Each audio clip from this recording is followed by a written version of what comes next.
नमस्कार, मैं मनीष स्वागत करता हूं आपको अपने इस यूट्यूब चैनल पे। दोस्तों, जो आपका आंसर की आने वाला है 16 को और 23 तक फाइनल आपको जो भी क्वेश्चन रेज करना है, जो भी आपकी क्वेरी है, यानी कि जिस क्वेश्चन के रिगार्डिंग आपको प्रॉब्लम है उसका क्वेरी रेज कर सकते हैं 23 तक। लेकिन बात ये समझ में नहीं आ रही है कि जो आपका CVT 2 है वो कब तक होगा। जिस तरह से प्रक्रिया इतनी तेज़ी से आगे बढ़ रही है, तो क्या CVT 2 कब तक संभावनाएं दिख रही है, ग्रुप डी से पहले होगी, क्या होगी, तमाम मुद्दों पे बात करेंगे। इससे पहले वीडियो शुरू हो, आपको पता है कि अभी आज़ादी का सेल चल रहा है। 299 वाला चीज़ें को 12 मंथ से बढ़ा के 14 मंथ कर दी गई है और इसमें भी आपको 269 में मिल जाएगा, बशर्ते कि आप coupon code ER Manish use करते हैं तो।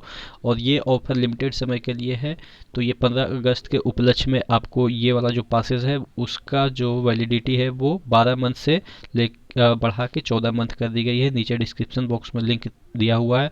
और अगर आप CVT 2 की तैयारी कर रहे हैं तो यहाँ पे अपडेटेड आपको क्वेश्चन मिलेंगे, तो अच्छी तरीके से आप यहाँ पे रैंक वगैरह एनालाइज कर सकते हैं। तो नीचे डिस्क्रिप्शन बॉक्स में लिंक चेक कर लीजिएगा।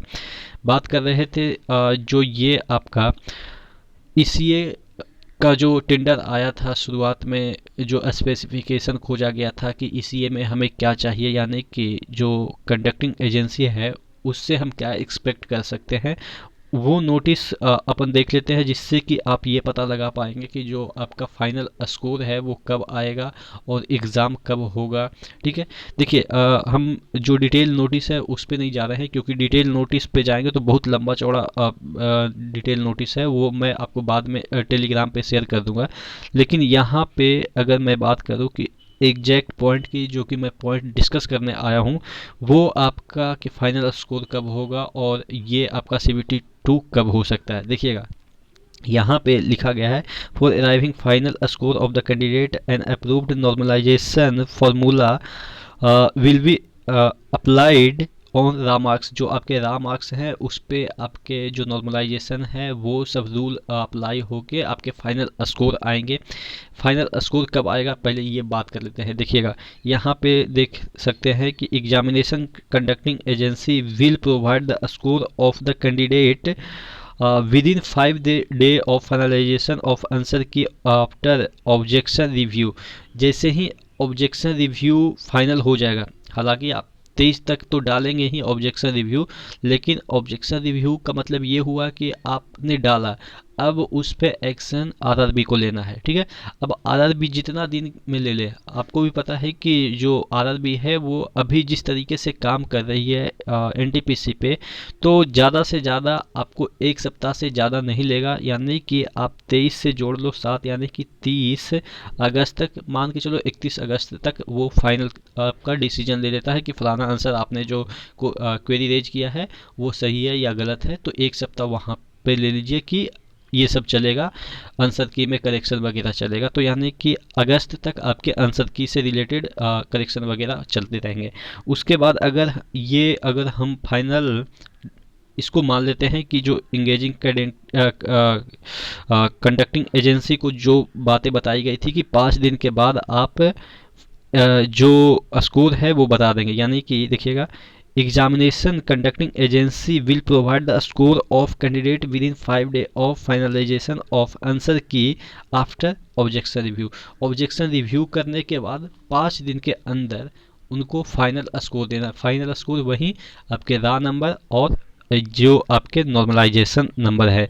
उसके बाद यहाँ पे दे रखा है, इसलिए will have to prepare result for each RRB per approved merit protocol documents within 10 days. उसके बाद आपको ये जो फाइनल स्कोर है उसके 10 दिन बाद आप उसके रिजल्ट को निकालेंगे कि कौन पास हुआ, CVT 2 के लिए कौन एलिजिबल है। ठीक है, तो कहने का अब हम टोटल प्रोसेस को अपने तरीके से एनालाइज करने की कोशिश करते हैं, जिससे कि आप ये पता लगा पाएंगे कि जो आपका CVT 2 है वो कब होगा।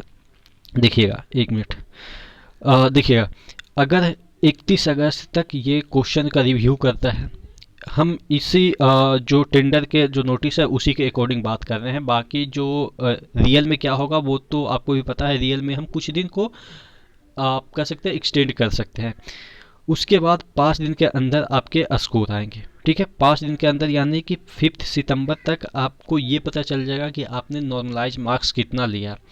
उसके बाद 10 दिन के अंदर आपके ये पता चल जाएंगे कि आप जिस जोन में भरे हैं वहाँ से आप CBT2 क्वालिफाई किए हैं कि नहीं, यानी कि 10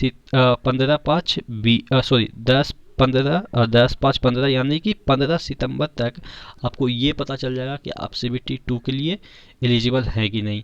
ठीक है, तो ये तो हो गया एग्जैक्ट फिगर की कि ऐसा आपके रूल में बोला गया है, लेकिन मैं मानता हूँ कि इंडियन जो चीज़ें होती है गवर्नमेंट में वो ज़्यादातर फॉलो नहीं होती है। चलो ठीक है, हम इसको मैक्सिमम मान लेते हैं कि डबल दिन लगेगा। हालांकि रूल तो ऐसा नहीं बोलता, लेकिन फिर भी जो कोविड के प्रोटोकॉल है, ये जो आपके नोटिस आए थे वो कोविड के प्रोटोकॉल उस समय नहीं थे, इस वजह से आए थे। तो अभी एक्सक्यूजेज दिया जा सकता है ECA के द्वारा कि कोविड प्रोटोकॉल के द्वारा के तहत हमारे जो एम्प्लॉई हैं वो 100% नहीं आ रहे, 50% काम कर रहे हैं, तो इस वजह से थोड़ा डिले हो रहा है। तो इसकी वजह से अगर हम चलो एक्सेस मान लेते हैं तो आपके 15 सितंबर ना जाके 30 सितंबर तक हम मान लेते हैं कि चलो 30 सितंबर तक आपके ये पता चल जाएंगे कि आपके फाइनल स्कोर, फाइनल नहीं, आप CBT2 के लिए क्वालिफाई किए हैं कि नहीं। ठीक है, ये आपके सितंबर तक पूरा पता चल जाएगा। हालांकि पूरा सितंबर नहीं लगेगा, आप मान के चलो 25 तक, क्योंकि जिस तरीके से कोविड भी है तो 25 तक हम मान लेते हैं कि ये पता चल जाएगा। उसके बाद कम से कम 15 दिन पहले आपको ये बताया जाएगा कि आपका CBT2 है वो कहाँ पे है, और CBT2 मुझे लग रहा है कि ग्रुप डी के पहले ही हो जाएगा। अब इसको ग्रुप डी वाले निगेटिव वे में ले लेंगे कि आप तो ग्रुप डी कराने के पक्ष में नहीं। भाई मेरे कहने से क्या होता है, जो चीज़ें हो रही है उसके अकॉर्डिंग मैं बातें कर रहा हूँ। ठीक है, तो अगर हम मान लें 15 अक्टूबर तक, 15 सितंबर के बाद अक्टूबर तक आपके एग्ज़ाम स्टार्ट हो सकते हैं, और एग्ज़ाम ज़्यादा से ज़्यादा 12 से 13 दिन चलेंगे, क्योंकि यहाँ पे 7 ही लाख लोगों का एग्ज़ाम लेना है।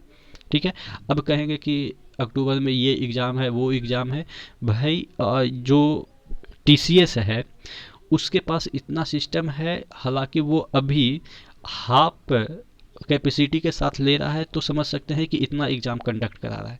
तो हो सकता है कि उस समय कुछ रिलैक्सेशन मिले, नहीं भी मिलता है, फिर भी मुझे लग रहा है कि कहीं ना कहीं ये करवा लेगा अपना टाइम एडजस्ट करा के। ठीक है, किसको कब कराना है, किसको कौन से शिफ्ट में कराना है। मैं आपको बता रहा हूँ कि जब मैं अभी 1 महीना पहले जब एग्ज़ाम देने गया था, तो वहाँ पे TCS के ही सेंटर पे मैं एग्ज़ाम देने गया था, मैं टाइपिंग देने गया था। तो फर्स्ट शिफ्ट जिनका था वो बैंकिंग का वहाँ पे एग्ज़ाम हो रहा था, जब हम लोग गए तो टाइपिंग का एग्ज़ाम देने चले गए। तो ये है कि जो TCS है वो किस तरीके से एग्ज़ाम लेना है वो उस पर छोड़ दीजिए, वो खुद डिसाइड कर लेता है कि कैसे करना है। जब वो एक साथ टाइपिंग और दूसरे बोर्ड का टाइपिंग और दूसरे बोर्ड का बैंकिंग का एग्ज़ाम करा सकता है एक साथ एक ही दिन में, आप समझ सकते हैं। बिहार SSC का भी एग्ज़ाम उसी सेंटर पे है उसी दिन, और जो आपका RRB यानी कि वो जो आपके RRB बैंकिंग वाला RRB, उसका भी एग्ज़ाम उसी दिन उसी सेंटर पे है। ठीक है, हालांकि टाइमिंग चेंज रहेगा, ऑब्वियस है। तो ये TCS का कमाल है कि वो कभी भी कोई भी एग्ज़ाम एक दूसरे से एडजस्ट एक ही दिन में कर सकता है। तो उस पर भरोसा रखिए कि आपका एग्ज़ाम जल्दी होने वाला है। यानी कि टोटल कहने का मतलब ये है कि जो आपका अक्टूबर, जो मैं कह रहा हूँ 15 अक्टूबर के अराउंड में आपका एग्ज़ाम स्टार्ट हो जाएगा, और ये अक्टूबर में ही ख़त्म हो सकता है, जिस तरीके के अभी रवैये दिखा रहे हैं। तो आशा करते हैं कि आप इसमें क्वालिफाई करेंगे और CBT2 के लिए अच्छे नंबर से CBT2 क्वालिफाई करके साइको वगैरह दे के आप स्टेशन मास्टर हो, या साइको तो नहीं होता है गार्ड वगैरह में, तो वहाँ पे गार्ड वगैरह बन सकते हैं। और बहुत सारे TA पोस्ट है, CA पोस्ट है, बहुत अच्छे अच्छे पोस्ट हैं, उसमें क्वालिफाई करेंगे। तो एक बार लास्ट में ये बोल दूं कि अगर चैनल पे नए हैं तो सब्सक्राइब कर लीजिएगा। इसी तरह के ऑथेंटिक इन्फॉर्मेशन आपको रेलवे से संबंधित मिलते रहेंगे। रेलवे में स्वागत है 1 साल के बाद, यानी कि 1 साल तो लग ही जाता है ज्वाइनिंग कराते कराते। अब आपका स्वागत हम करेंगे रेलवे में। ठीक है, तो नेक्स्ट वीडियो में मिलते हैं। हालांकि हम पता नहीं रेलवे में हो या ना हो वो अलग बात है, क्योंकि मैंने बताया ही कि अभी बहुत सारे एग्ज़ाम चलते रहते हैं मेरे भी, तो हो सकता है कि रेलवे में हो या ना हो, लेकिन स्वागत तो हमेशा आपके होते रहेंगे, जो एम्प्लॉय आपके होंगे। ठीक है, वो करेंगे। तो नेक्स्ट वीडियो मिलते हैं, तब तक के लिए धन्यवाद।